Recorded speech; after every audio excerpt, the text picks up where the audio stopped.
Maluko, a traditional circumcision and initiation for young men to transition from childhood to adulthood, is an ancient rite of passage practiced by Amaxhosa. The practice has for centuries been observed during certain periods in a year and is sacred and highly guarded. But in recent years, it has allowed itself to be abused by unscrupulous persons who've sought to benefit financially, leading to the practice coming under scrutiny from the government.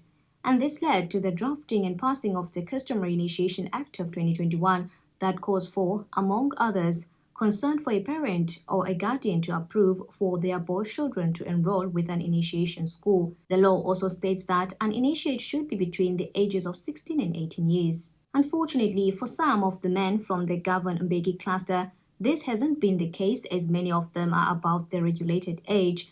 It has been established that the reason for this is the unreasonable amount of money and other demands by traditional surgeons known as an Inwebi and Ikangata, individuals whose job is to guide the initiates. But Miranda Mangoko, the aunt to one of the 32 initiates, is singing praises of the initiative taken by councillors in her ward. Nangoku ndinethemba elikhulu uzabuya ikangula mntu ebenqwene ehlala enqwenela athi kum xa ndibiza udabawo kanti udabawo ngumama wam athi dabawela ukuya ndithi uThixo ngenye imini uzawuvela sawukhanya isibane nakuwe njengangoku uThixo wenzile sinombulelo omkhulu ungazenzisiyo ngobadala nabantwana abancinci abahlale bemthuma bazoyeka ukumthuma ngoku bazawuyazi naye ngubhuti.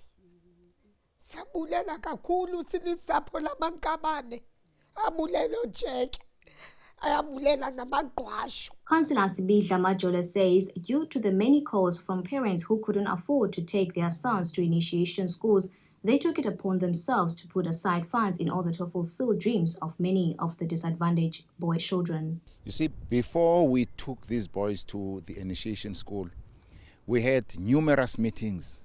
Nabazali baba bantwana.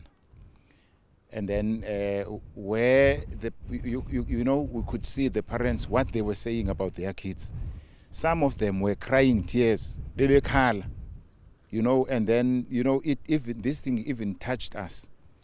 The way the communities are so happy about these kids because aba bantwana in Xhosa badla ngoba beziba abanye babo ngonosala. One of these boys, lo silapha ngaye, una 30 years. For 30 years, akukho eyona nto imali khoyo yoba makutyiwe. Le yokoluka, I'm sure that it's just a privilege. Though it is a right, because it is a right for a young boy to become a man. But abantu generally are so happy about this because this is the first time kusenzeka into elolu hlobo. Over the years, the Eastern Cape has recorded the highest number of initiation facilities, and with this, Dr. Mtembeni Debelele believes this can be avoided if medical practitioners, parents, and traditional leaders work in unison. The main problem they face is stigma and discrimination. When they end up in hospital or when they end up with complications, it's like they are not men enough. So we need to make sure that there is proper integration, irrespective of the end result, to make sure that people raise hands when they are unhealthy. We are faced with deaths. To prevent deaths, we need to look back at the statistics.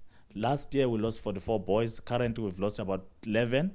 And the complications are revolving around septicemia or septic shock,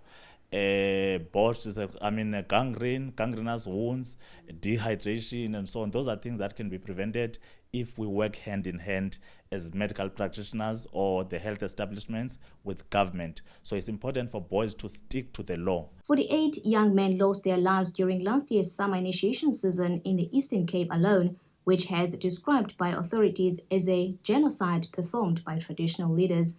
The current initiation season will come to an end on the 17th of January. For Mpuma Kapa TV News, I am Jessica Bobo.